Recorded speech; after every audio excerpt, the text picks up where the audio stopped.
In this video, we're going to talk a little bit about the problems with wasps at this point in the year, how to avoid them burrowing in, and what to do if you find it happening. So what's really nice to see at the moment is we finally had a couple of days of nice weather and the bees have found the ivy and they are streaming back in with nectar and pollen, doing really, really well. But as soon as I drove into this apiary, I noticed a big cluster on the front of this colony here. And I thought, that's a bit weird. Why are they clustering up and not moving like that? But if you zoom in a little bit and take a look right around here, there's a big cluster of wasps.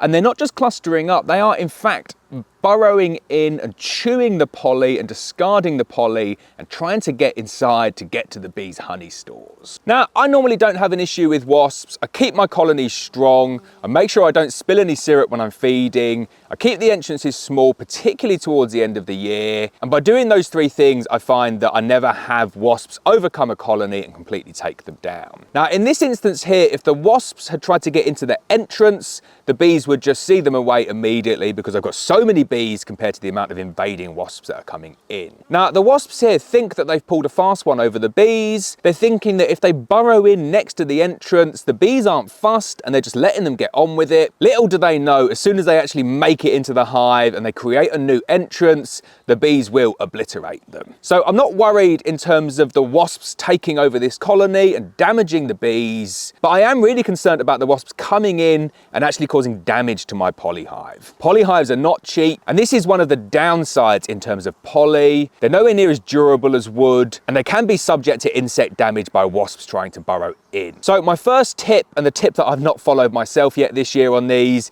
is that it's best to paint your polyhives. Painting does seem to put them off, gives them that protective barrier on the outside, and in my experience does slow things down a little bit. The next tip to try and avoid this happening to you is to make sure that you don't spill any syrup. And you really shouldn't be spilling syrup at any point in the year, but especially late on in the season, kind of back end of September, early October, when you're doing your final feeds, really can cause a little bit of a robbing frenzy, but it can also attract the wasps. And then the final one, and the one that I've definitely been caught out a little bit with on this one, I think, is that if you get any nicks or damage in your poly, you need to get in there immediately and try and fill them. Polyhives have a really hard exterior, and as soon as you break down into that exterior, it becomes very soft and pliable underneath that surface layer. So as soon as you break that surface area, that nice crisp finish, you give the wasps a way to get in. That's what's happened here. I had a little bit of damage outside the front when I was attaching my entrance discs. I've not gone back in and I've not fixed it, and that's what's given the wasps access to get inside and start burrowing away. Now, another really interesting comparison between some of the nuclei that are in this apiary here is that this is the old style Payne's nuc. So it's a national Payne's nuc with an integrated feeder. Can't take that feeder out, it's integrated within the box, and that means that the wall of the box and the wall of the feeder is one and the same.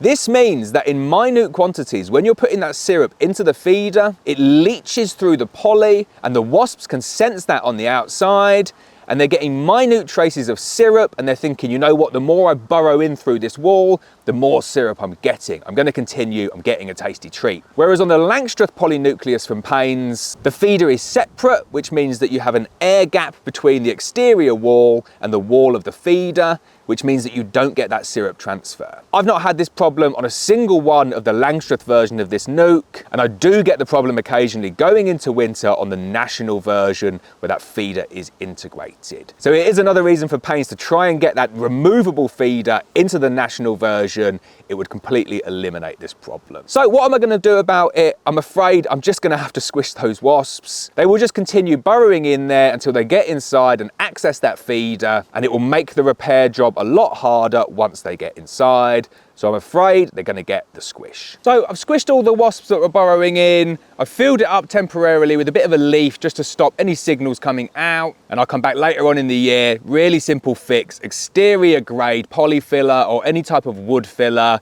Mush it in, smooth it over, paint the nucs, which I should have done in the first place, and just pray that Payne's eventually release a removable feeder on the national nucs.